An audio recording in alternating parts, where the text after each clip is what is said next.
So pay off your house. And I started this plan. I knew when I looked at these baby steps, I was looking at multiple years before I would get to this step. So I didn't even really focus on it. I just really focused on the first 3 steps because those things that I felt like were in a reasonable time horizon of, 3 to 4 years for me to get to that point.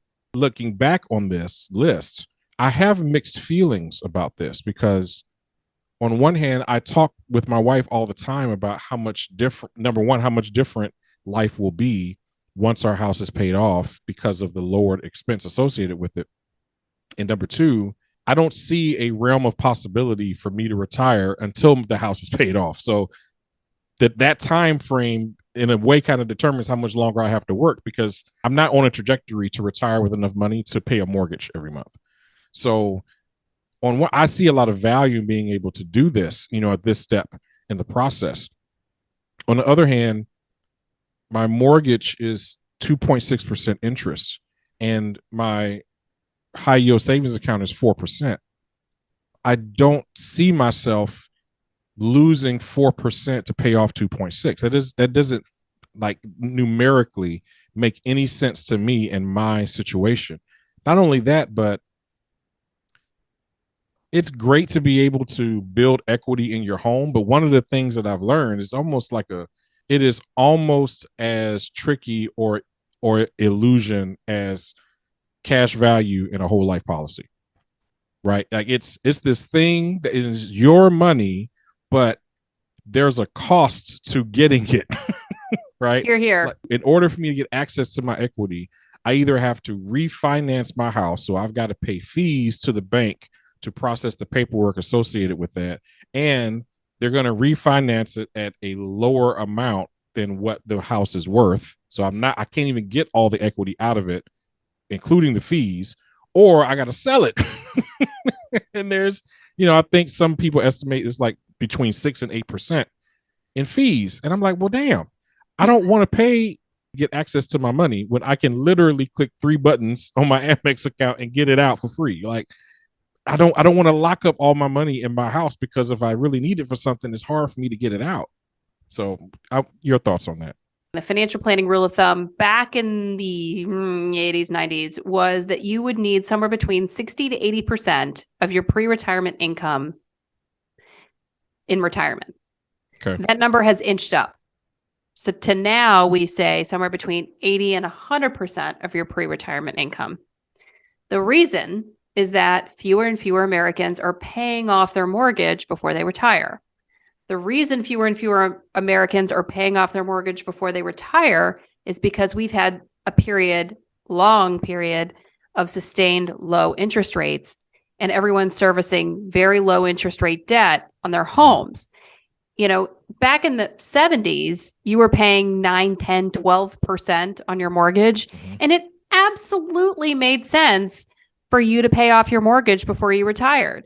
If you're paying 2.8% on your mortgage and you can afford to service those payments while you're in retirement, why would you take active money that you've invested, that you have access to, right? And to your point, put it in your house where you can't access it. So if you can afford to service the debt, you've picked up on it. Here we're back at that interest rate arbitrage, right? Is what you're earning on your investments in excess of the debt that you're servicing, right? So are you earning 5%, 6, 7, 8% in long-term investments versus 2.8% on your mortgage? Mm-hmm. If you can afford the payment when you do projections, which is what we do professionally with financial planning, why would you ever take money at work and put it in an asset that you can't access if you need the money down the line? Yes, you can refinance, you can sell, pay those fees, and then where you got to live somewhere, right? I see more and more people doing products like reverse mortgages, which can be very expensive and aren't always a great deal for folks to do. There was a time and a place where it made sense for everyone to pay off their mortgage when you're paying high interest rates to carry those mortgages and carry that debt. But just like we said, debt is a tool, right?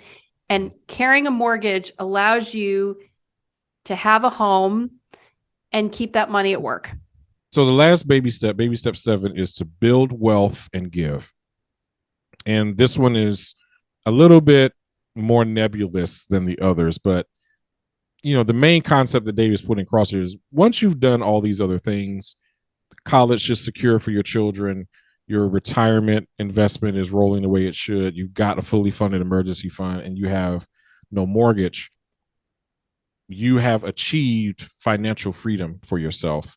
And the only thing left for you to do is to build out a legacy for yourself and your family, and to become outrageously generous with the money that you have. And I'm certainly not going to argue with that as a concept. It seems impossible for someone in my situation to ever see myself at a point where I can achieve all of these steps so that I can get to a point where I can really build wealth and give. And Dave doesn't insist that you should wait until you've paid off all your stuff to give. In fact, he's a big proponent, at least for people who are of the Christian faith, to pay tithes regularly, even if they're in debt. I don't necessarily agree with that either. The concept or the thought that I have to pay off my house before I can really build a legacy for my children, that doesn't resonate well with me, because I don't want to think that I'm powerless against creating a level of financial freedom for myself if my wife still owes student loans. It's going to take so long for us to get to a point that we could do that. I want to build wealth now. I want to take the steps now to secure the legacy, even if the loans take 20 years to pay off. So I want to get your thoughts on that. Yeah. You have to nail down some of these fundamental building blocks in order for you to feel like you can build wealth, right? You have to have all these things in place first, and have all these bases covered, right? Have all these goals accounted for before you have the opportunity to build wealth in other areas. It just kind of is what it is.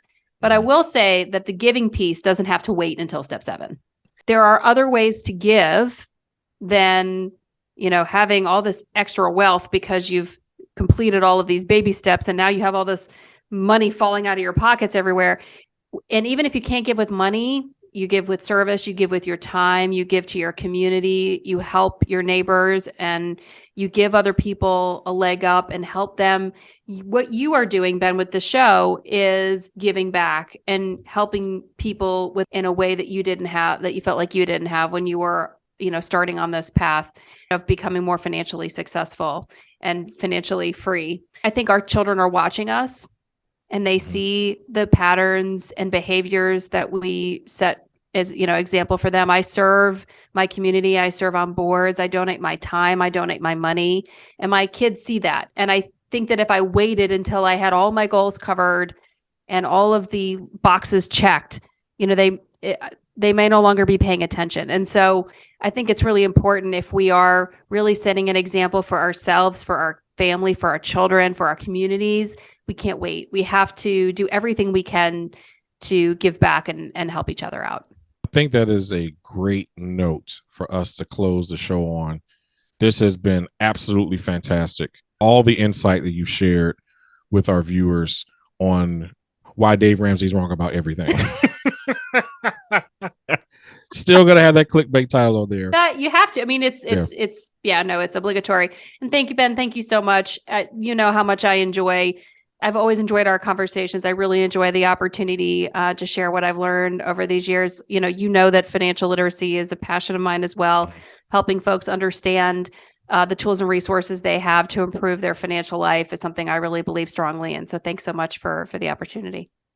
Where can people find you? Thank you. So you can come to our website at kaplanfinancialgroup.com. And I think you were kind enough last time to put a link to that in the comments. I am also putting the finishing touches on the first episodes of my podcast, How to Retire with Sarah Kaplan. So you'll see that here shortly. Sarah, thanks so much for coming on. Really appreciate it. As she stated, I will be posting the information for her podcast as well as her financial planning company down in the link in the description. So y'all be sure to check Sarah out there. Thanks, everybody. Until next time. Thank you, Ben.